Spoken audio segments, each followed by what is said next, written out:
할렐루야. 주님 안에서 한 주간도 승리하셨죠. 또 여러분들과 함께 오늘 우리에게 주시는 하나님의 은혜를 공급받으려고 합니다. 힘든 코로나 시대지만 매 순간마다 하나님께 감사하며 오늘 내게 허락하실 한날의 삶 가운데 하나님의 일하심을 기대하며 믿음으로 한 걸음씩 전진해야 할 것입니다.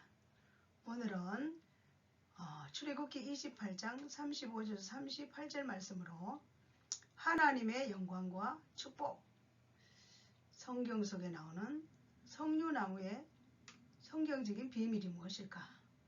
이 비밀을 한번 알아가 보려고 합니다. 제가 지난날 미국 집회 갔을 때 LA를 가는 도중에 캘리포니아의 어떤 교회를 방문한 적이 있습니다.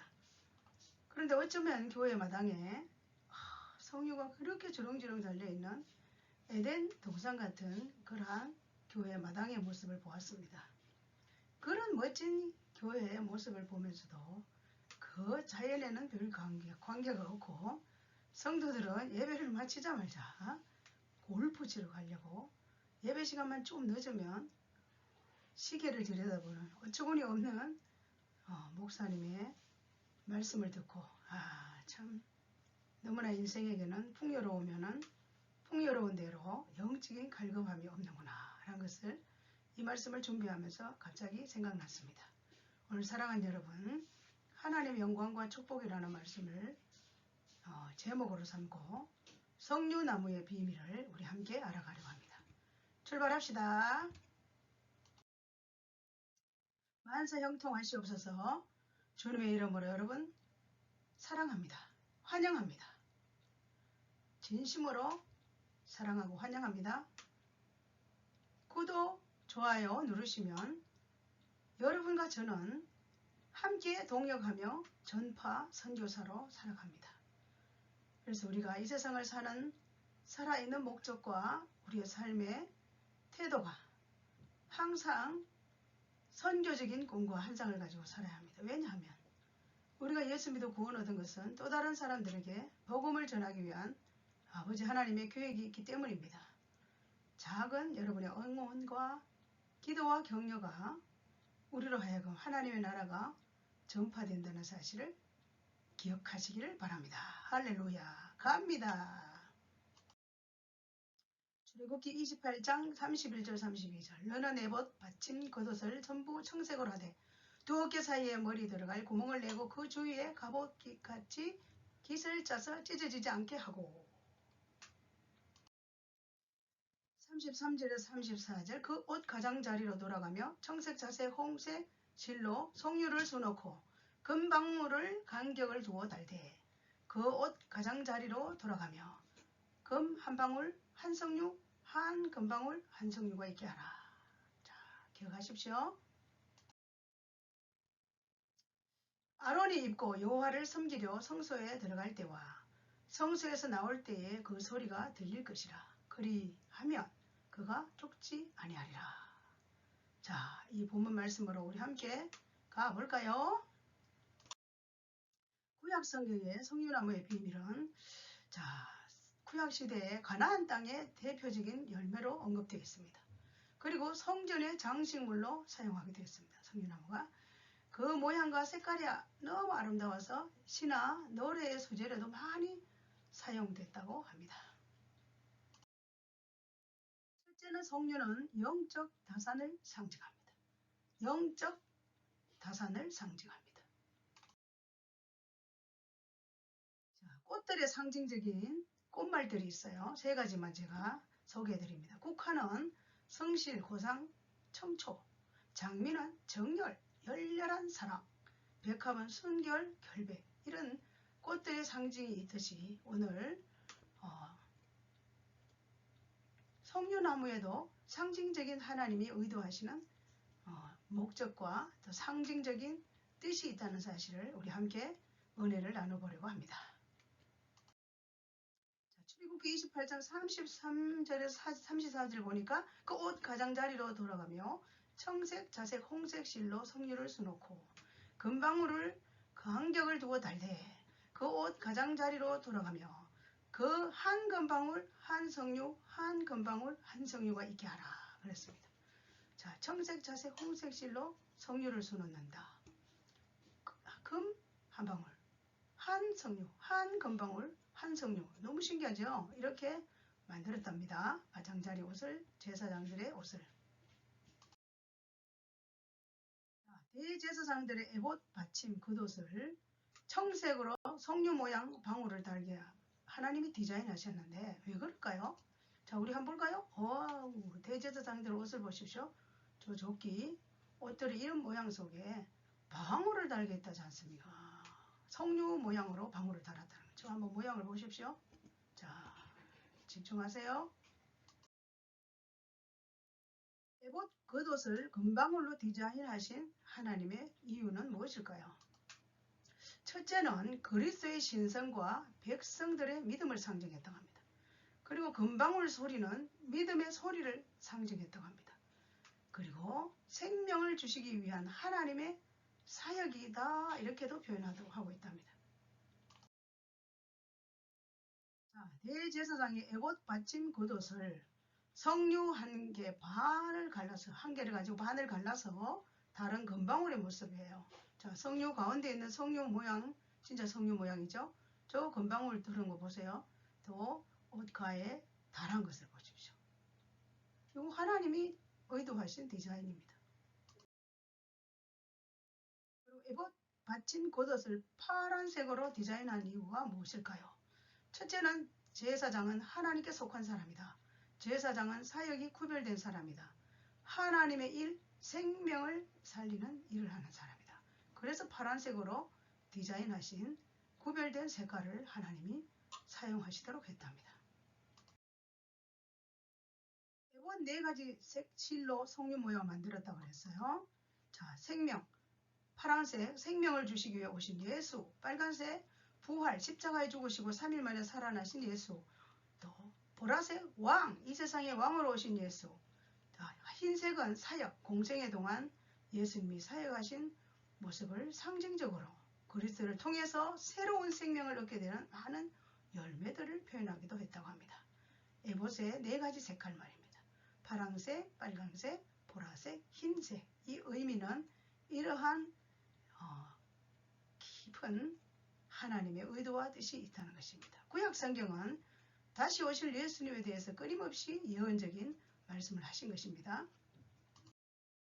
자, 출애굽기 28장 34절 35절 그 옷 가장자리로 돌아가며 한 금방울 한 성류 한 금방울 한 성류가 있게 하라. 아론이 입고 여호와를 섬기려 성소에 들어갈 때와 성소에서 나올 때에 그 소리가 들릴 것이라. 그리하면 그가 죽지 아니하리라. 소리가 들리지 않으면 죽은 거예요. 소리가 반드시 들려야 된다는 거예요. 두 번째, 성류는 번영과 영화를 상징합니다. 다시 말씀드립니다. 성류는 번영과 영화를 상징합니다. 성류 생김새는 왕관의 모습을 닮았습니다. 그렇죠? 저 왜 성류 모습이 왕관처럼 생겼죠? 왕처럼 영광과 번영을 상징할 때란 그 열매를 상징했다고 합니다. 히브리어로 리몬, 높은 곳 이런 표현을 한다고 합니다. 주전 167년 이스라엘의 하스몬 왕족 독립을 쟁취하고 발행한 기념주화예요. 그 기념주화 안에도 저렇게 왕관처럼 생긴 성류나무가 그려져 있습니다. 솔로몬 시대에 번영과 영광을 소망하며 성류 문양으로 아주 보세요. 기념주화를 동전 안에 그렸답니다. 신기하죠? 영광과 번영 소망합니다. 열왕기상 7장 18절에서 21절 기둥을 이렇게 만들었고 또 두 줄 성류를 그 한 거물에 둘러 만들어서 기둥 꼭대기에 있는 머리에 두르게 하였고 다른 기둥 머리에도 그렇게 하였으며 주량 기둥 꼭대기에 있는 머리의 네 규빗은 백합화 모양으로 만들었으며 그랬습니다. 자, 가볼까요? 이 두 기둥 머리에 있는 거물 곁 곧 그 머리의 공같이 둥근 곳으로 돌아가며 각기 성류 200개가 줄을 지었더라. 이 두 기둥을 성전의 조랑 앞에 세우되 오른쪽 기둥을 세우고 그 이름을 야긴이라고 왼쪽의 기둥을 세우고 그 이름을 보아스라 하였으며 그랬습니다. 자, 이 내용이 무엇일까요? 한번 가볼까요? 자, 솔로몬 성전에 하나님은 영광과 번영을 상징하는 성유 기둥을 장식했다고 합니다. 자, 한쪽에는 야긴, 한쪽에는 보아스, 성소 입구에 있는 기둥의 이름 두 이름을 기록했는데 성유 400개를 달아가지고 장식을 했다 합니다. 우리가 육안으로는 잘 보이지 않지만 그림이기 때문에 저 성소 입구의 기둥의 한쪽은 야긴, 보아스 그렇게 성유 400개를 가지고 달아서 기둥 장식을 했다고 합니다. 성전의 장식용으로도 성유가 쓰임을 받았답니다. 예루살렘 성소에서 제사장들이 사용한 홀에도 사용했습니다. 자, 이 왼쪽 것은 979년에 예루살렘에서 발견된 제사장이 사용한 것이에요. 길이는 43mm, 지름은 21mm라고 합니다. 상하로 성유 모양으로 만든 것이 고고학자들에 대해서 발견되었다고 합니다. 또 오른쪽에 성유 모양으로 만든 대가 머리에 있는 거, 머리 쪽에 보십시오. 머리 쪽에 보면 성유 모양으로 딱 해놨잖아요. 이렇게 주전 13세기에 라기스에 있었던 신전에서 발견했다고 합니다. 대의 길이는 25cm라고 합니다. 이렇게 제사장들이 사용한 홀에도 성유 모양으로 성유 이렇게 나무를 사용했다고 합니다. 400개 성유 모양으로 성전 기둥을 장식했다 그랬습니다. 성전이란 것은 밀접한 관련이 있으며 성전은 하나님이 거하시는 상징적인 의미를 가지고 있는 곳이지요. 성전은 하나님을 만나는 곳이고 하나님의 영광을 나타내며 그리고 하나님의 영광과 축복이 임하는 곳입니다. 사랑하는 여러분, 하나님이 함께 하시는 곳 나타나는 영광, 번영과 축복을 의미한다고 합니다. 사랑하는 여러분, 세상에 아무리 좋은 건물이 있고 좋은 장소가 있다 할지라도 하나님의 영광이 머무른 곳, 하나님의 함께 하시는 곳, 하나님의 성전에서의 그 놀라운 축복의 비밀은 우리 경험한 자들만이 아는 비밀입니다. 이렇게 성유 400개로 성유 모양을 만들어서 성전 기둥 장식하는 데 썼다는 것을 다시 반복해서 설명을 해드렸습니다. 상징적인 의미가 성전의 기둥에도 이것저것 사용되었다. 그렇게 인식하시면 됩니다. 갑니다. 고린도전서 3장 16절에 너희가 하나님의 성전인 것과 하나님의 성령이 너희 안에 거하시는 것을 알지 못하느냐. 여러분, 성도는 거룩한 성전이에요. 그래서 우리 육체를 함부로 해도 안 됩니다. 하나님의 영을 모시고 있는 성전이에요. 우리 몸이. 성전에다가 함부로 이것저것 집어넣어도 안 됩니다. 성령을 모시는 전을 잘 관리하는 것도 하나님께 모든 영광을 올려드리고 우리를 이 땅 가운데서 주의 나라를 위해서 사용하는데 너무나 필요한 성령을 모신 전을 잘 관리하시기를 주의 이름으로 부탁합니다. 할렐루야. 내 몸 아닙니다. 내 안에 성령을 모신 전, 우리 육체가 너무나 소중한 성전입니다. 성전. 세 번째, 성유는 의로움을 상징합니다. 의로움을 상징한다. 볼까요? 자, 성유를 의로움을 상징하는 열매 몇 가지의 이유가 있습니다. 자, 왼쪽에 성유 씨앗이, 성유 알맹이 보세요. 얼마나 많아요. 와, 진짜 이거 보세요. 그래서 유대인들은 성유의 씨앗이 613개 맞지 않는가? 모세 오경의 계명을 613개라고 합니다. 실제로는 개수가 안 맞다고 합니다. 그만큼 의로움을 상징하는 열매를 왕관처럼 생긴 꼬투리, 즉 토라의 꼬투리, 토라의 왕관처럼 생겼다. 그래서 유대인들이 생각 속에 구전으로 내려오는 이야기라고도 합니다. 자, 그리고 유대인들의 탈무드에 성유씨가 가득한 것처럼 선행, 지혜가 가득하다. 하나님 말씀을 온전히 순종하고 따르는 사람들을 비유를 하는데 그런 사람들을 의로운 사람 그렇습니다. 저와 여러분이 이 땅에 사는 날 동안에 말씀대로 의로운 삶을 살아야 되는데 세상에서 빛과 소금의 역할을 감당하지 못하면 우리가 전하려고 하는 복음이 가로막히기도 합니다. 회당에 옹기종기 모여서 율법을 배우는 어린아이들을 비유로 해서 유대인들은 석류씨와 같아 그렇게도 표현한답니다. 석류씨와 같아 그렇게 표현한답니다. 자, 석류의 그 의로움을 상징하는 열매를 이렇게도 다양하게 표현한다는 것을 제가 소개를 해드렸습니다. 할렐루야. 결론입니다. 석류나무의 성경적인 비밀은 첫째는 제가 영적인 다산을 상징한다 그랬습니다. 그리고 두 번째는 번영과 영화를 상징한다 했습니다. 세 번째는 의로움 상징합니다 했습니다. 자, 그렇다면 이 코로나 시대의 힘든 세상에서 우리는 석류나무의 성경적인 비밀을 알았기 때문에 우리 자신 역시도 이제 하나님께 어떻게 살아야 될까 한번 기도하며 마감을 하려고 합니다.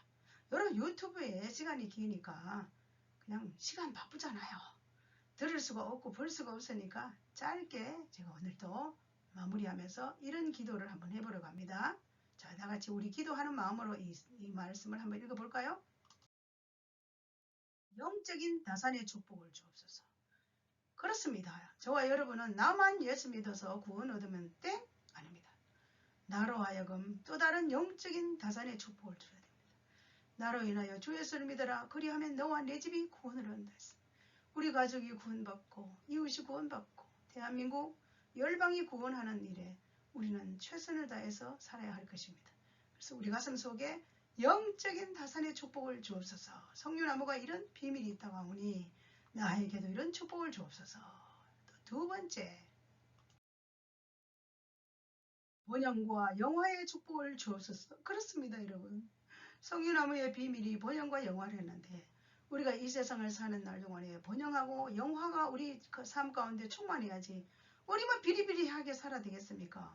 우리 안에 성령님을 모시고 사는 사람들은 항상 담대함으로 세상에 나가서 세상을 변화시키고 변혁시키고 우리 삶 가운데 하나님이 주시는 번영과 하나님이 우리에게 감당할 수 없는 그 축복을 인하여 또 다른 영혼들을 주 앞에 인도하는데 거침없이 심부름하며 쓰임받는 통로들이 되시길 주의 이름으로 축복합니다. 할렐루야. 마지막으로 말씀대로 의롭게 살게 하여 주옵소서. 그렇습니다. 유대인들은 그냥 토라 그 하나님 말씀으로 살려고 막 안간힘을 씁니다. 여러분 우리가 하나님 말씀으로 이 세상에서 의롭게 살면 딱히 예수 믿어라 하지 않아도 저 사람 보니까 정말 선행을 하며 정말 신실하게 의롭게 사는 것 같아요. 우리의 삶이 세상에서 빛과 소금의 역할을 감당해야 됩니다. 성경은 우리에게 빛이 되라 소금이 되라 그랬습니다. 세상은 너무나 전기불이 어두운 게 아니라 너무 영적으로 암울한 시대 어두운 시대에 살고 있고 그리고 얼마나 썩어져간 세상에 살고 있는지 모릅니다. 우리 이 땅에 한시적인 인생을 사는데 영원히 살 것처럼 편법을 사용하며 온갖 방법을 동원해 사용하는 이 어두운 세상에 썩어져가는 부패된 세상에서 저와 여러분들은 말씀을 붙들고 말씀대로 의롭게 살아서 빛과 소금의 사명을 잘 감당함으로 인하여 오늘 성경 속의 석류나무가 우리에게 주시는 교훈을 따라서 우리 멋지게 정말 영적인 충만한 다산의 복을 받고 그리고 우리의 삶의 본영과 큰 하나님 주시는 영화의 복을 받아서 그리고 말씀대로 사는 자의 그 의롭게 사는 삶의 태도와 삶을 많은 사람들에게 전달하는 축복의 통로들이 되시기를 다시 오실 예수 그리스도 이름으로 간절히 축원합니다. 할렐루야. 모든 영광 하나님 받으시옵소서. 한 주간도 주님 안에서 승리를 기원하며 부족한 죄 물러갑니다.